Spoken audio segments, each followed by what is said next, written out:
Welcome to Negotiating Happiness, the show that helps you find happiness, success, and balance in your work and life. I'm Adriana, your host for this journey into entrepreneurship and personal growth. We're broadcasting live on 107.7 and 105.3 FM in New Orleans as part of the United Public Radio Network. We explore the latest strategies, insights, and stories from successful entrepreneurs and experts. From managing stress to building a thriving business, we've got you covered.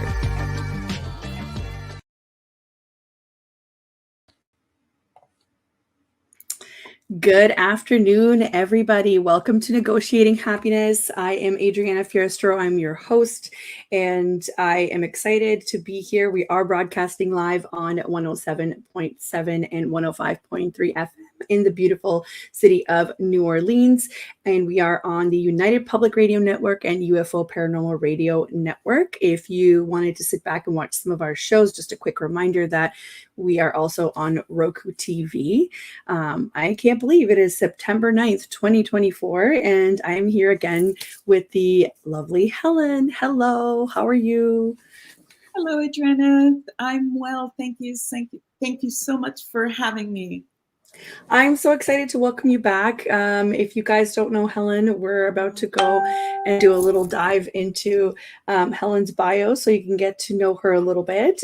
Today we will be talking about, teenagers in particular, and that, delicate age and parenting and being an entrepreneur and mixing it all in together. So I'm excited to kind of go a little bit that way, not just, our usual businessy part of things. So let me just get into it a little bit. So who is Helen? Helen has 25 years of experience in education, training, career, and program development, and she is the founder and executive director of Azul Education Services. Again, she's been on the show before, so we welcome her back. She's assisted thousands of students and job seekers in navigating career transitions from secondary school to post-secondary education and career advancement. She's worked at the top Canadian institutions, including the University of Toronto, Humber Institute for Technology and Advanced Learning, and University of Guelph-Humber. She's also an expert program developer and facilitator, where she facilitated training sessions for provincial and federal departments, developed programs for social service agencies, and delivered custom workshops and seminars for corporate clients. I'm so excited to have her back on because since the last time we've talked, there's been some changes with Azul Education Services, and she's also just accepting grade 12 students for fall 2024 university college application process, and she's only got 12 spots left. So if you are one of those parents that needs a little bit more information, highly recommend for you to get in touch with Helen. And she's also going to be hosting a seminar in October on parenting a high school student with career exploration. So welcome. That was a mouthful. Thank you so much. And I will certainly talking about parenting that teenager, career exploration, but also the business side, because certainly for those who are listening who are entrepreneurs, that's a juggling act in itself. So we will certainly talk about that as entrepreneurs and what we role model to our kids.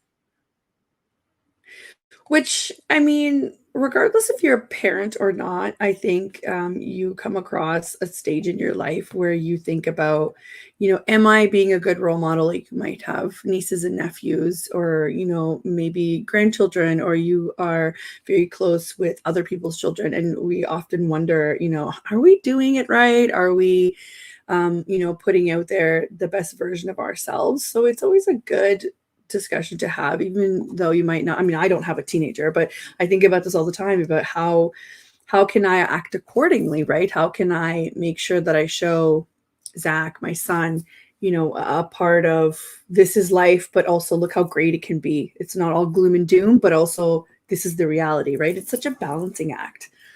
Absolutely. And I will probably pepper in things for someone who's younger as well, because you're right. It isn't just parenting of teenagers. It starts at a young age. And it isn't just parents either. It's older siblings, it's aunts, uncles, grandparents, exactly like you said.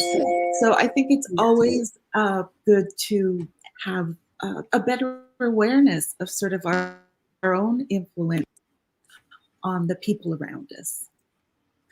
Right. And I think often I mean, we live in a society where we're very lucky to have access to all kinds of education, right?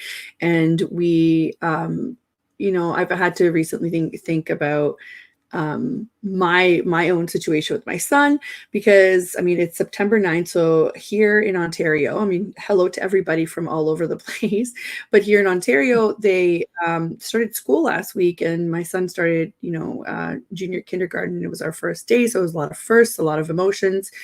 But I was thinking at one point, he went into the public school system, and I have so much faith in the public school system, and there are places that maybe that's not the case.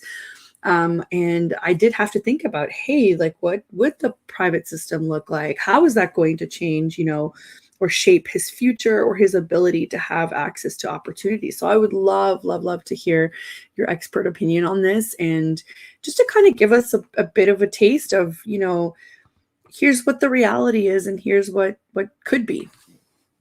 Great question. I think we all think about, even at a very early age, when you have a child, of course, there's all that excitement in the beginning, but the moment they turn, like, even as early as 3, you start, well, even early, what am I going to do? Where am I going to put them? In a daycare, in a preschool, in public, private? There's so many options. And I do think that those are things that it's good that you're thinking about them. It means they're important to you. And there are lots of options. And the first piece of advice I will give is take it from the child themselves. You as a parent know more than anyone else what type of child that is. Is it a child that's going to thrive in a play environment? Is it a child that likes structure and likes to, changes something that's difficult for them? So knowing your child right from an early age, and then of course there's other factors, right? Like cost is one of them, location is another. There's so many things to take in case.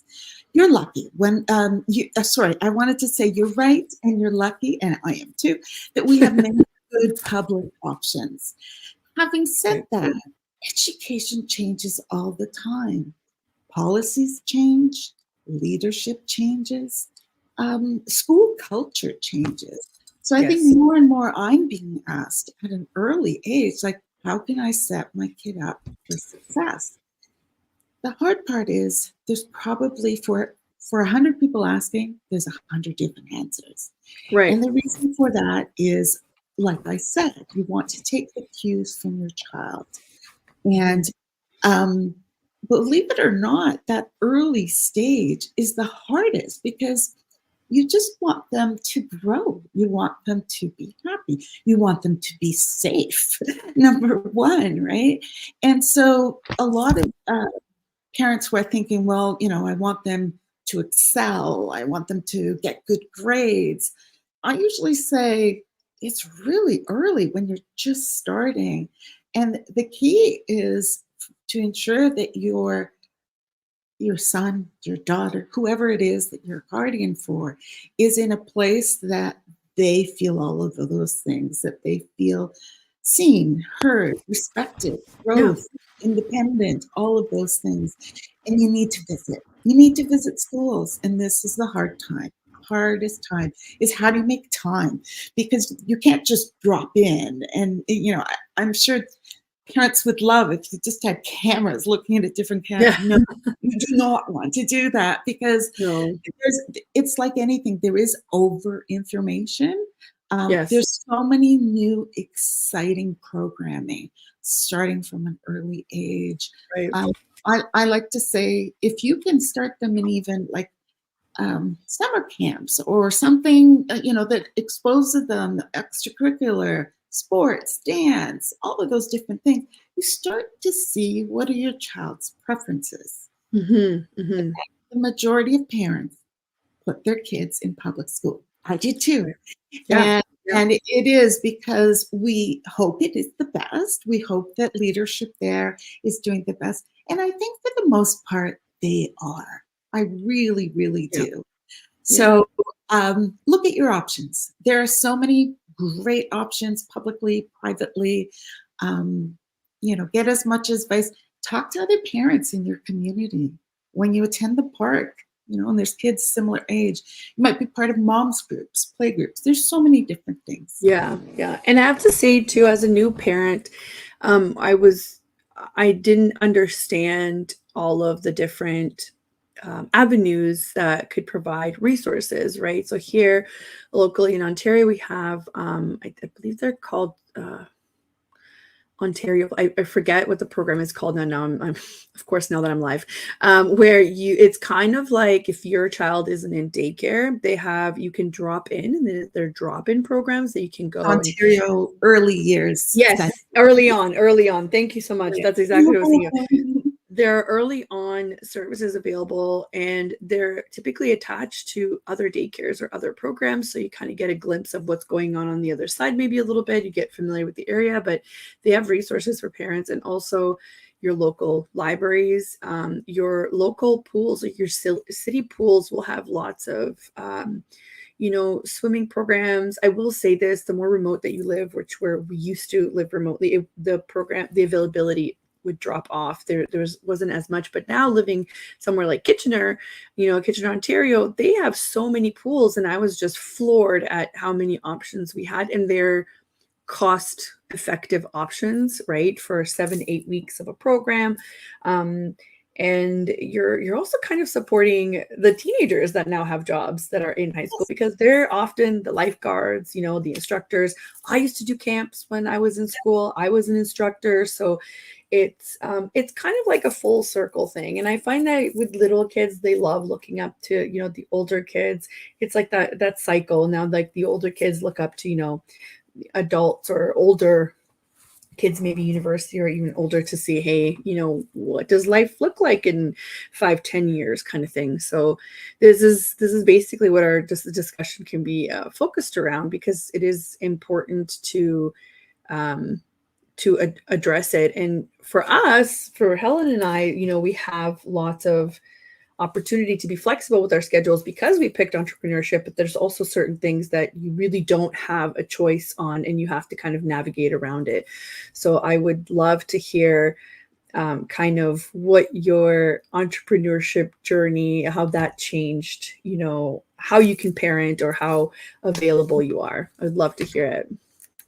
Definitely, you hit it on the nose when you said flexibility. So Mm-hmm. as an Mm-hmm. entrepreneur, the one thing, don't get me wrong, we're very busy, but the one Yes. thing is that you can schedule in everything that you said, community time, pools, all that.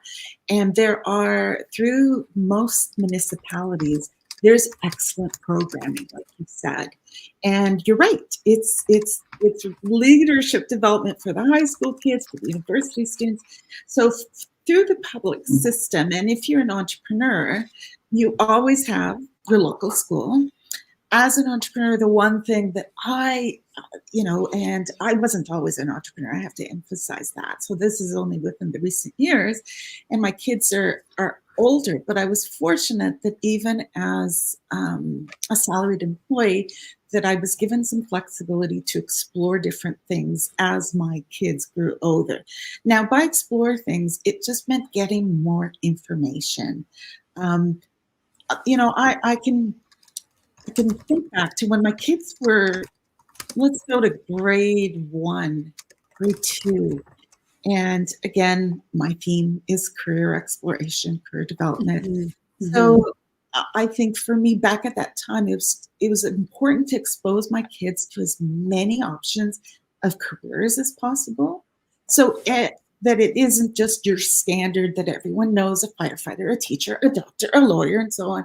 But it was, getting into an elevator and thinking, who do you think built this? Or going by in a bakery, there's everything from someone who's cooking it to someone who's selling it. And I think that was really young, that I know was important for me, that they just be aware that there are so many possibilities. That Agreed. because I think we think, oh, we have to have role models within our family. If we don't have an aunt or a neighbor who's a doctor, then they'll never be exposed to that. That's not at all. All of us in our everyday lives, we take our children to different things. And as an entrepreneur, you even have more opportunities because they Yeah. see you at home, they see you, how you're managing your time. But regardless of that, it's really to somehow build the importance of checking out resources. You said earlier on about you don't even realize how much there is out there.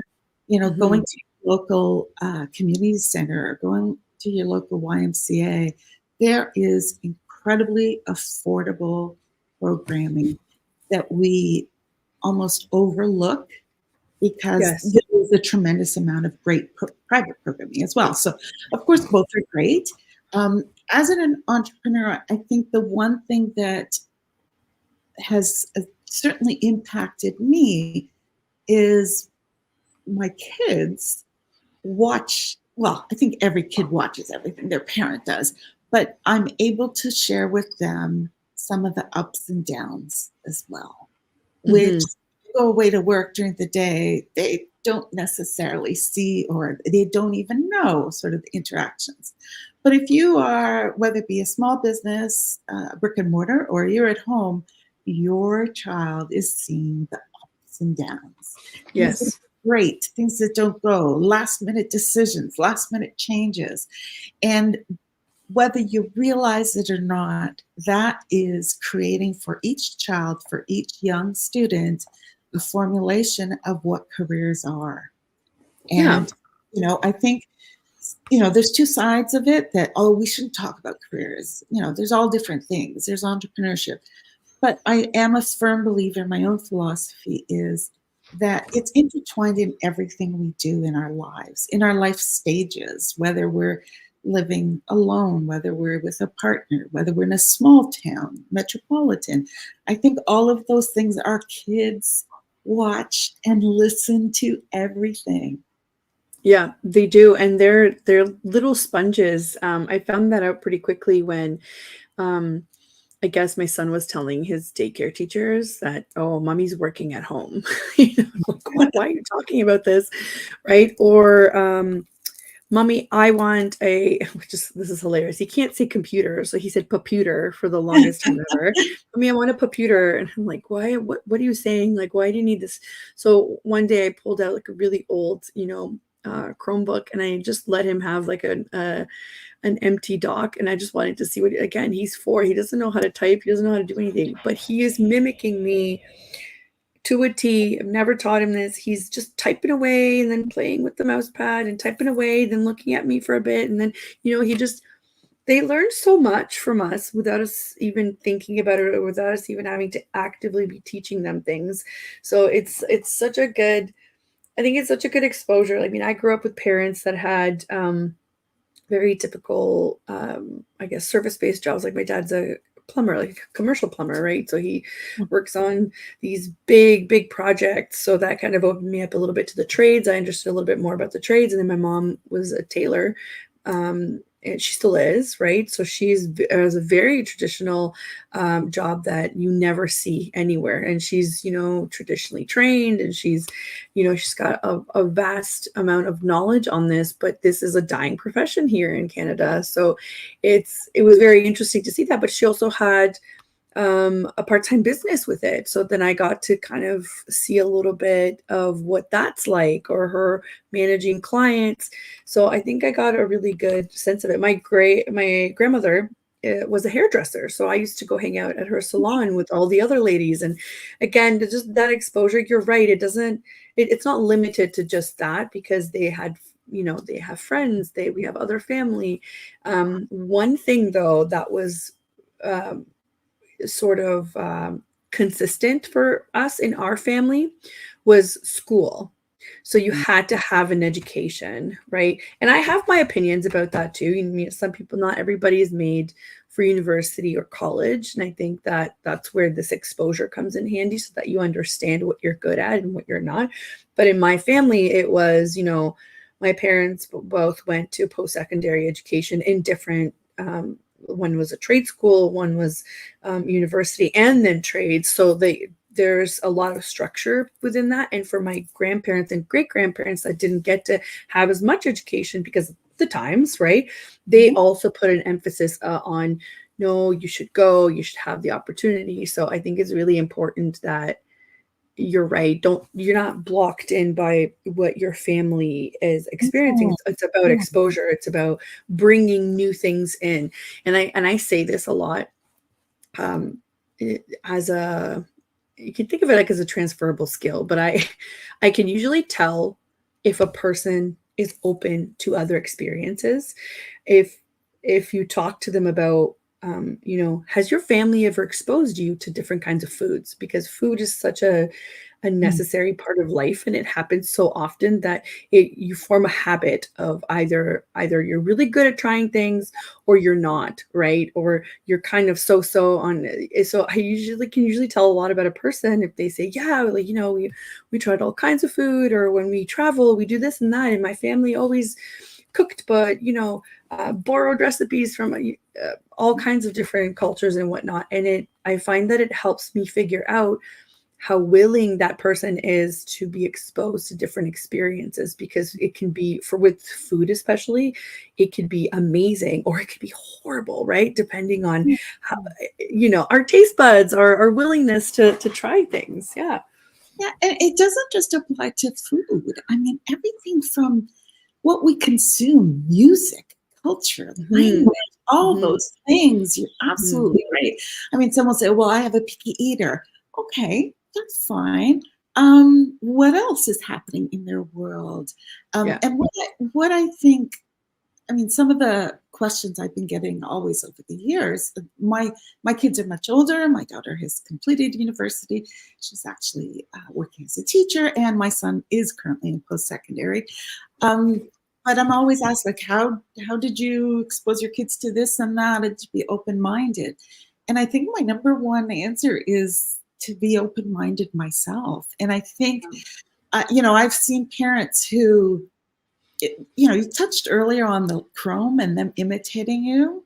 When you see a child on, whether it's their phone, their computer, up until a certain age, and I would say the early teens, I would say, they are mimicking everything that you've done.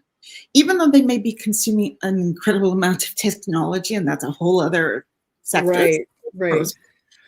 Pros and cons to that. But it isn't until we, like you said, be open-minded, exposing them to foods, to music. So many times I'll hear a parent say, oh, my son and daughter, or daughter, my child, I should say, my child loves this type of music, just like me. And I'm like, of course they do. That's what you listen to. That's what's on streaming in your car, of course they are. And so even that, it's important to be curious, I think, as a parent. And if your kids see that you are curious and open, the majority of the times they will be too. Now, this is not everybody, of course, but especially when they're young and so impressionable. If they hear parents saying no, no, no, no to everything new, to going somewhere new, to eating something new, they'll probably be saying no, no, no as well. And every child is different, 100%. But I think it's also like you said, you found out so much resources that you had no idea about. And it's because you were open-minded about it. And open-minded for education. Yes, and I was also surrounded by other moms that were in the same, that's a community. It's a community that we slowly build as parents. And I feel this is true for dads too. I just don't think they talk about it as much as we do. I do have a friend who, he's a dad. He has two children.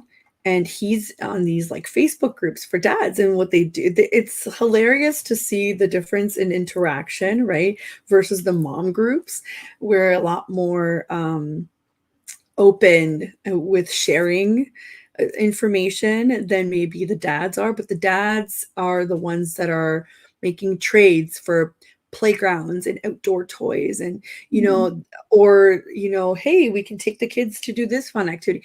So it's very similar in how we build our communities when we're parents, and especially I love talking to other entrepreneurs that are parents, because I feel like there's that extra layer of understanding. I can't tell you how many meetings I've had, probably more than I would have wanted, but I don't feel guilty saying that. But I've had quite a few meetings where my son's either sick at home.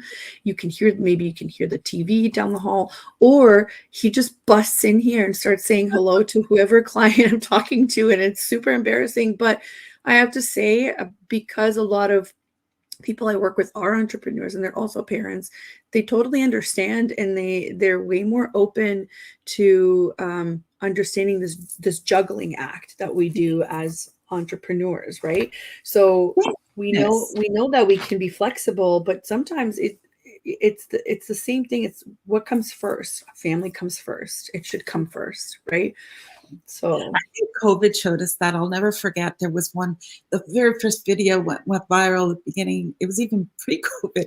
Someone on video conferencing, and their child just sort of bolts in, and it went viral. It would not go viral anymore because it's normal now.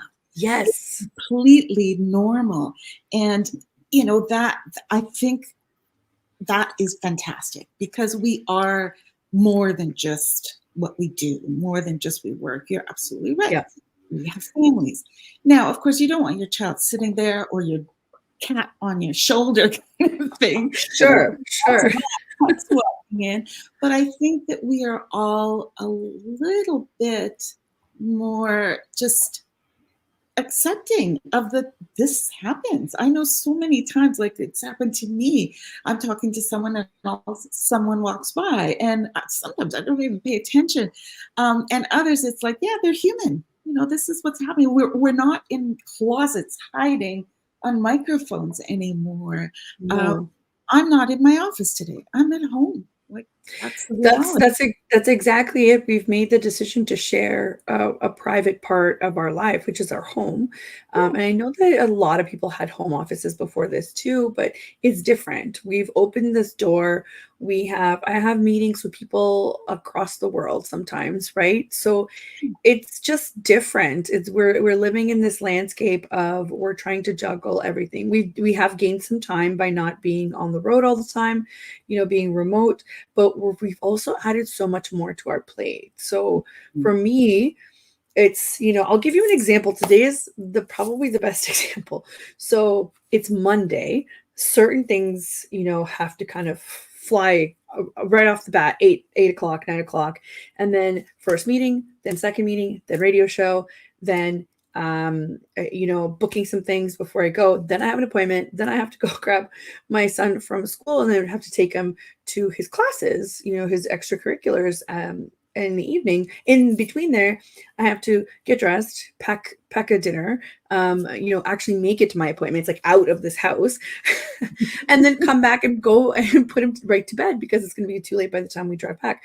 So yes, I love that I am able to pack all of this into my own schedule, but I have to think of, okay, when do we get downtime this week then? Or when, I have to meet his needs, I have to meet my needs, I have to meet my clients' needs.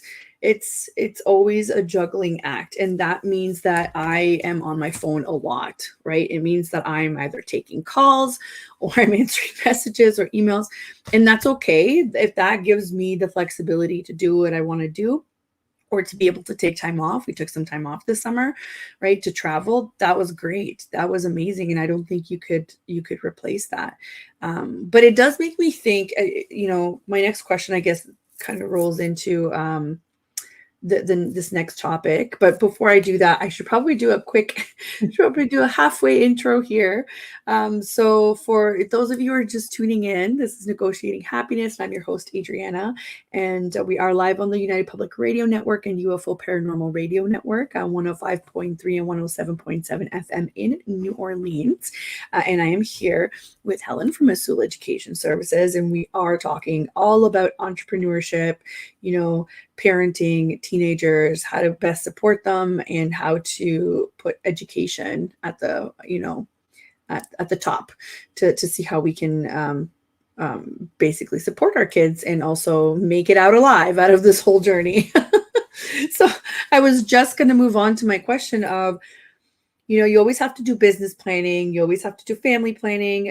Where does education come into this? What are some of the things that we can do to help ourselves? And I will tell you right now, I'm guilty of this. I need to open an RESP, an education savings for my child, so that he has some options down the road. But what can you do to plan for this as an entrepreneur? Like, what, in your opinion, what can we do?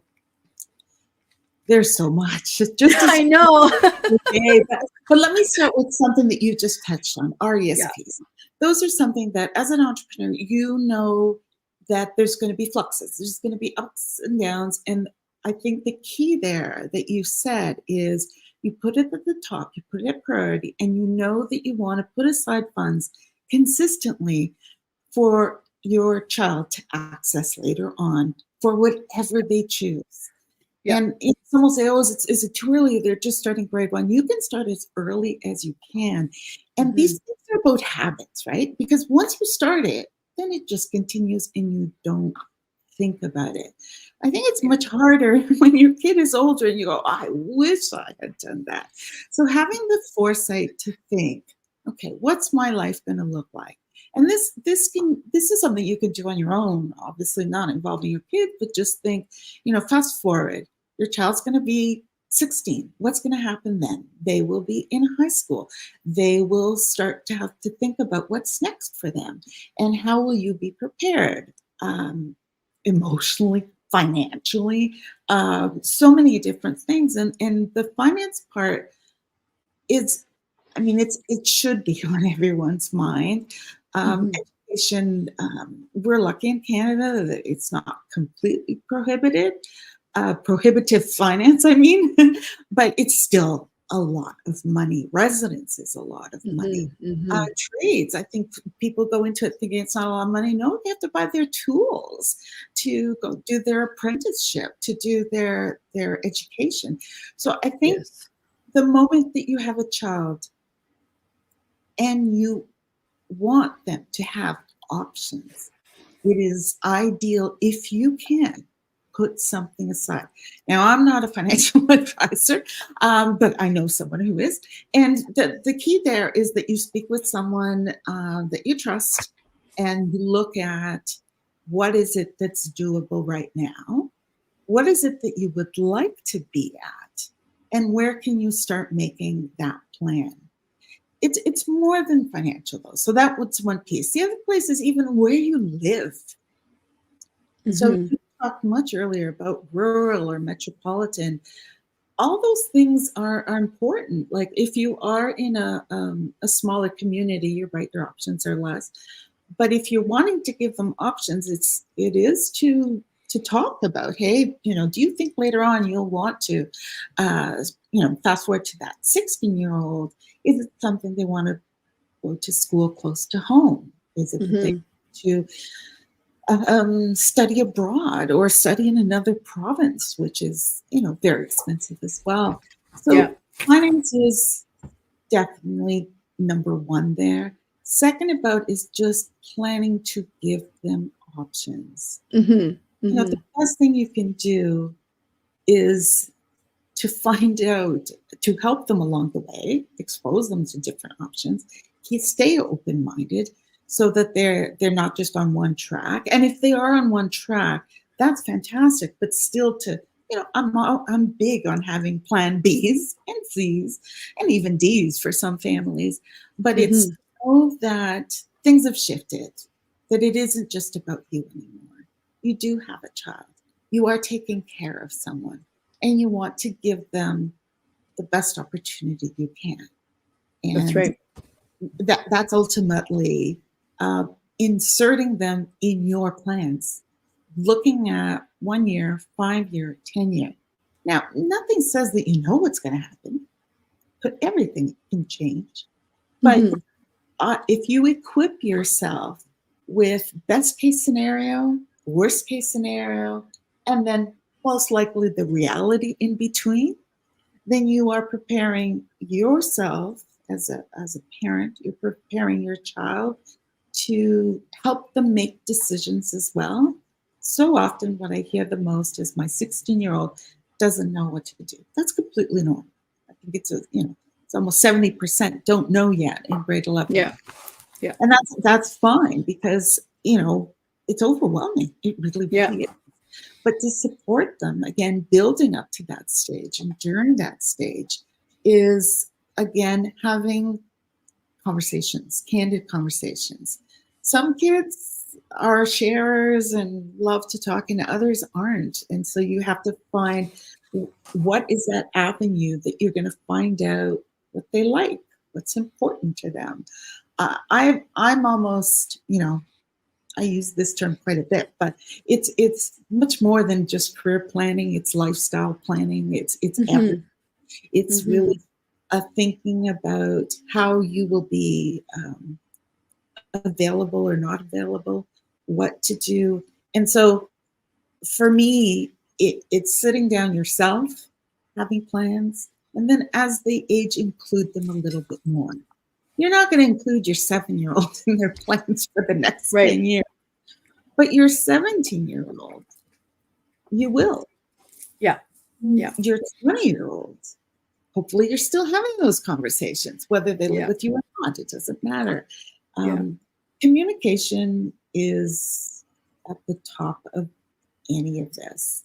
Yeah. And I think, the questions last year, one of the most frequent questions I got from parents were, how do I know if my child is making the right decision? I mean, Mm-hmm. you You never. don't. You There's don't. no guarantee in anything. No. Anyone who's looking for, what is the job, what is the career that they're always going to have employment, or what is it they'll make the most money, or what is it they'll be happiest in? There is a giant, giant wheel out there of all those things. Yeah. Having that conversation, good. That's a great place to start. But there are no definite answers. Yeah, and it's interesting that you say that because it kind of gives me an insight in what other parents are thinking about, which is super helpful just to know you're not alone out there. But just having this conversation will bring out information that you would be surprised. We tend to think that we kind of know what the answers are, but then you'd be surprised at certain things. So here's a scenario. I'm separated, so we had to have this conversation very early on. I mean, Zach was only 3, so we had this conversation of whose responsibility is it and how are we splitting this responsibility, and how do we best support our child even separately? So, you will be surprised by some of the answers that some people have, their views on education or views on how to fund education. And it's important to have them to begin with. And then you're right, once Zach gets older, it would be easier to say, listen, as your parents, we've had these conversations and you need to learn some responsibility as well. Maybe you're also involved in funding part of your education because it's a realistic thing to do, right? And everybody can help as much as they want or can. I'm a big believer of, I have to be there to support my child because I was supported as well and to make things a little bit easier. You want to avoid debt and all that, but sometimes it's unavoidable. It was unavoidable for me and I made it out. And, it's just another example of you figure it out. You have plan Bs and Cs and Ds. And this kind of takes you into, now that you're old enough to have a job, first of all, how do I teach you to prioritize things?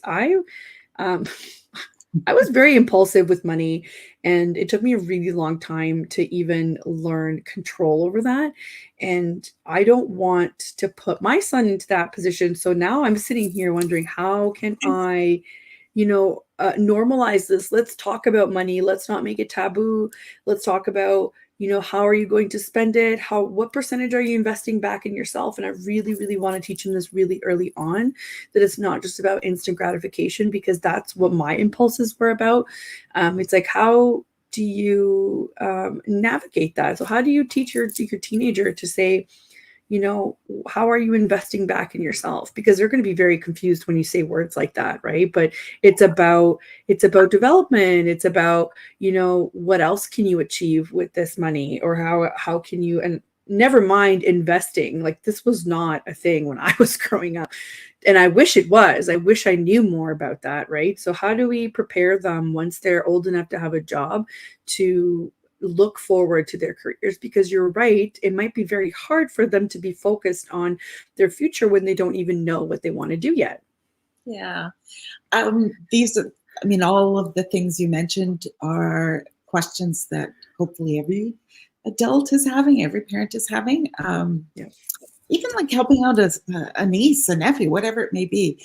One of the things that I recommend that you start with is, and you mentioned your personal example as someone who's separated, is that you're having this decision early on that it's important to you. What are you going to do?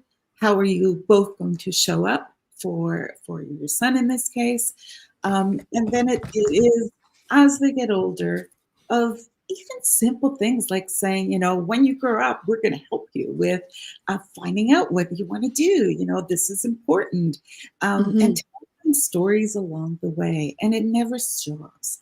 When they're teenagers, it feels like the biggest decision they're going to make, especially as teenagers, where everything is monumental. You fall in love, you get heartbreak, everything is do or die. And the same thing happens with some students about post-secondary. They are so terrified because what if they make the wrong decision? Right. If you have gone along the way, and for me, this was a huge part, is we're going to make mistakes. And hopefully what your kids see as you start to talk more about it is that they see the reality that instead of being fearful of it, of explore different things. One of the reasons my business started is I was having these conversations with so many parents of kids I know.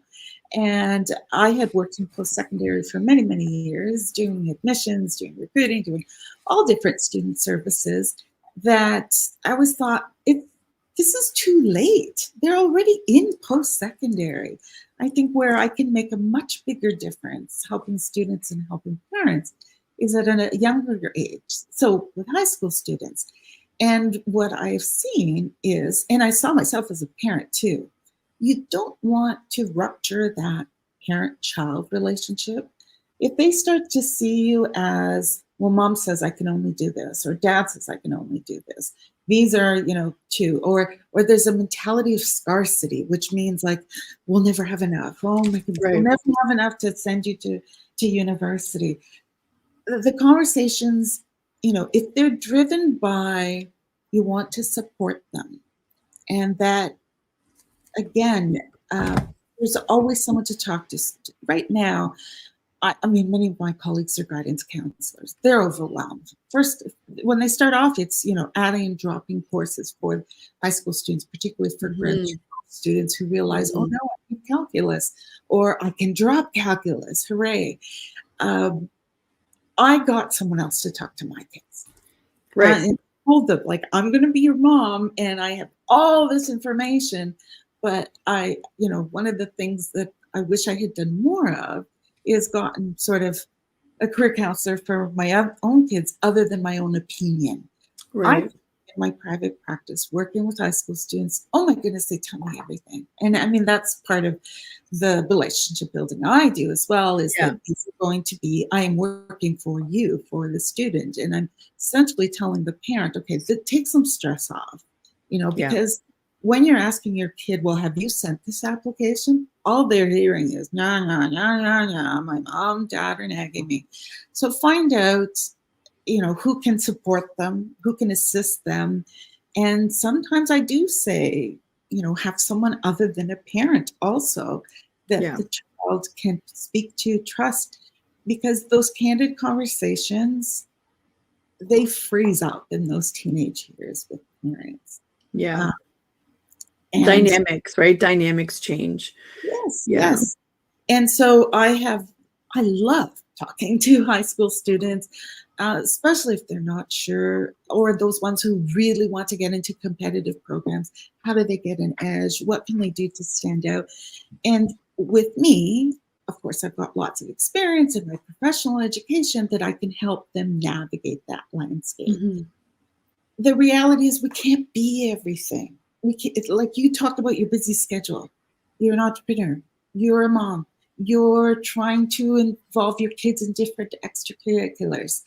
Mm-hmm. I think the biggest lesson I've learned along the way, as my kids have aged, as I have aged, as I have learned, is to not feel like we have to do it all on our own. To feel that, you said you have a community of other parents that you talk to. There are services. I offered them. Lots of people offer different things.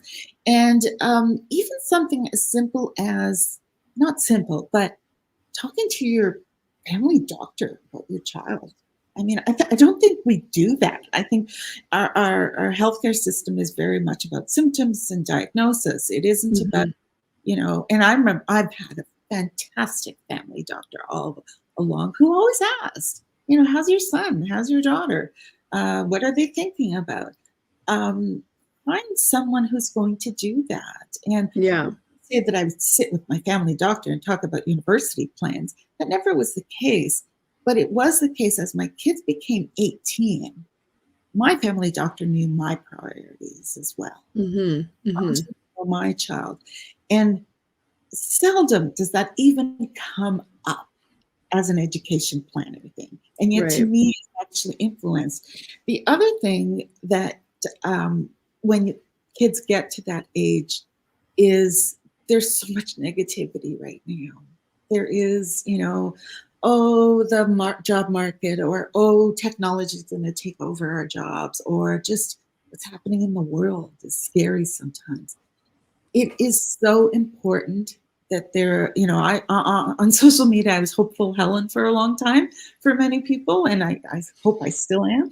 And it is about exposing them to someone who, aside from being their parent, their guardian, is just going to talk to that kid and pull out, because that's sometimes what it is encouraging them to share. Open and up, exercises I do that with. There's all sorts of tests and exercise that someone who's professional is trained to do.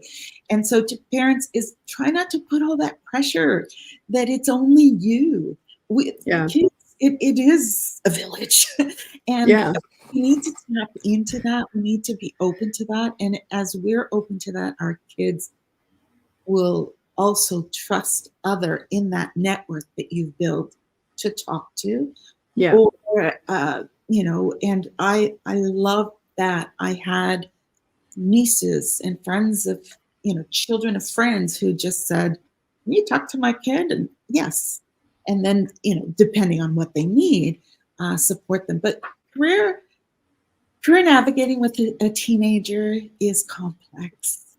Yes. Don't have all the answers. Right. But we should have a lot of questions. Right.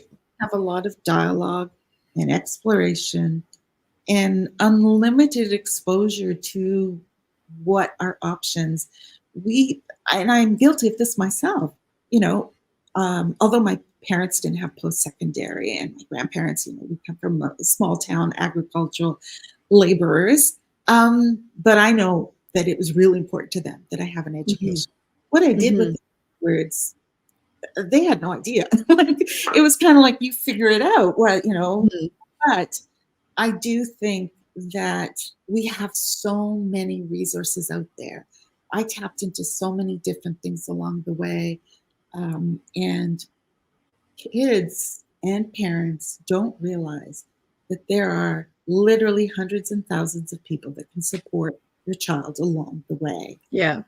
And that you don't have to have all the answers, and that you're going to make some mistakes, and then you learn to pivot. You learn to, oh, okay. I've seen parents who put children in one system and then take them to the other system. Again, that happens.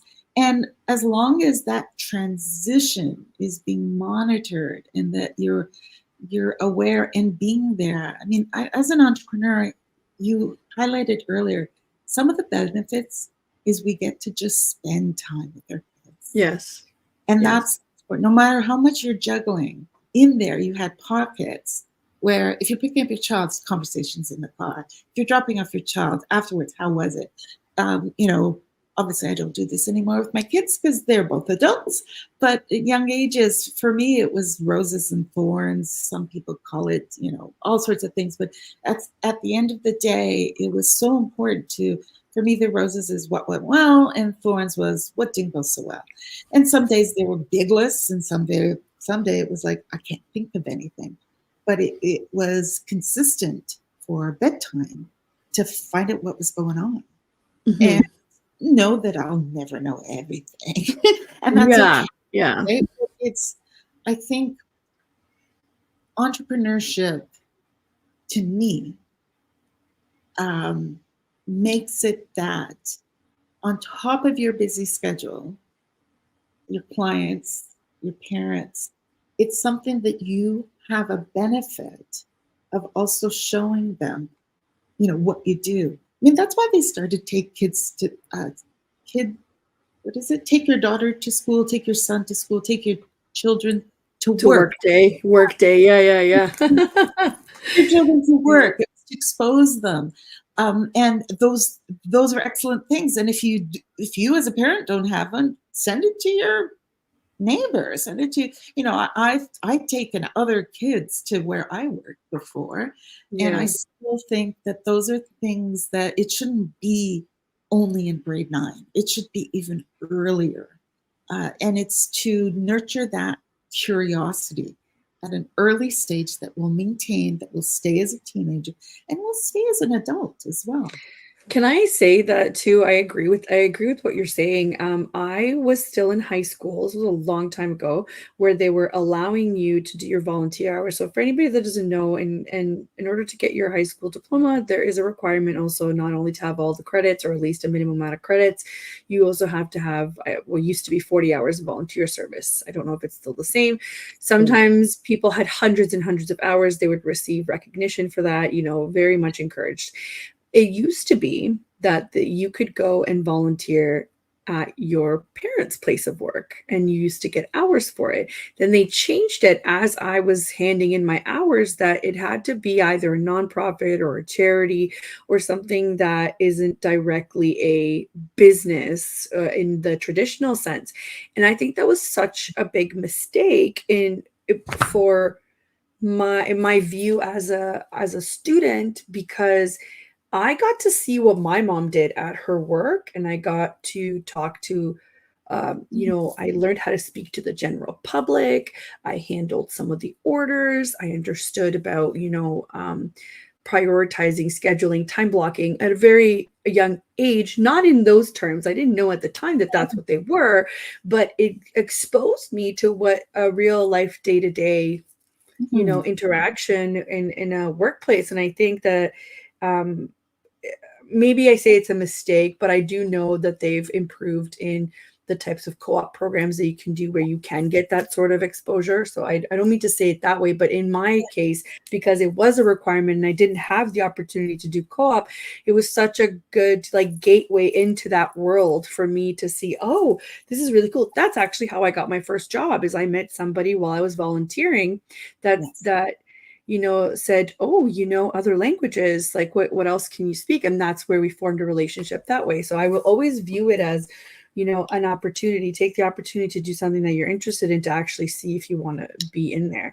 We're almost out of time here because we're having such a great discussion, but I just wanted to kind of tell people a little bit about, the sort of support that you give students. I love that you touched on, you are that other person that is not their parent, but is a professional, has experience in, career development and how to apply for the right schools for you or for the right programs, and how to plan for the eventualities where your situation changes. Not only, not just if you don't get in, but what if your situation changes and you have to think about where you're living, where you're going to school, how you're funding it, what does your application say about you, and what, and Helen offers insight into these schools as well. So in Ontario, we have,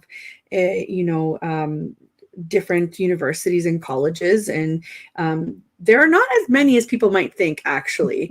If you sit down and look at the list, not as many as people might think. So Helen has insight that most of us will not, unless we've attended or have been part of administration there, right? Mhm. So not only do you, help people get in and be successful, you also deal with scholarships and grants, and you teach people how to apply for those or how to even find them, and also career development. So it goes beyond post-secondary school or being in there and just being successful. So, Helen is a wealth of resources when it comes to this really important stage in a young person's life. So I just wanted people to go ahead and go to her website at azuleducationservices.com. And also you can find Helen on Instagram. And as you can see, just as she is pleasant here, she's also pleasant in her DMs. So please feel free to send her a message if you have questions. She's got loads and loads of information. And we're just seeing Christine Hall here. Hello, Christine. Thank you for saying hi. I love it when Thanks, when people go in. Oh, look, Helen's workshops and consultations are so helpful. They definitely are. I've worked with Helen one-on-one, so I can attest to this as well. You're having a workshop come up, we'd love it if you want to come back and talk to us about it, or even in the new year. There's just so much more that we could talk about, right? There is so much more, and you're right. Yeah. Thank you for just pointing out, and thanks, Christine. I do parenting workshops. They're free. I'll be probably having one coming up in October, because there's so many questions, many questions, so many options. I think it's overwhelming for kids. It's overwhelming for parents. Post-secondary just means after high school. It does not necessarily mean just university or college. There's trades. There's work. There's students who co-ops are excellent. I'm so happy that high school programming involves co-ops now for many, many students. And I just lastly touch on that volunteer. So it is still 40 hours requirement. You're absolutely right. Some students have more and more of them. The reason they changed it to not necessarily being with a parent is that whole understanding of volunteering, of service, of working for someone. Because what you emphasize is you got so many life skills. You got like employment opportunities even from it. Volunteering, that 40 hours is in the requirements for Ontario high school students. And it is for them to have a better understanding of that it isn't just paid employment. Yes. And for some, the biggest thing I hear is, I don't know where my kid can volunteer. Oh my goodness, there's so many organizations that would love a student, even for just 3 hours, helping them out with everything from mailing to fundraising to stocking shelves at a food bank. Events, lots of events typically rely on volunteers as well. Yeah, no, for sure. I've played with the whole idea of just creating a list of all of that. So thanks so much for emphasizing those things. No, thank you so much. And, head on over to Helen's website. She has so much more information on there as well. And if you can't get to Helen, get to me first. I will pass on the contact. Thank you so much for coming on.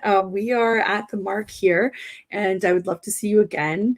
And thank you for everybody that tuned in into the platform. Thank you for allowing us to have this space to kind of spread our messages of, what entrepreneurship is like and how everybody deals with it. and I love bringing on people that love to spread, information that's super helpful and very much necessary. So thank you to the United Public Radio Network and UFO Paranormal Radio Network and everybody that tuned in. We will see you next week at the same time. And thank you. Have a great rest of your week, everybody. Bye-bye.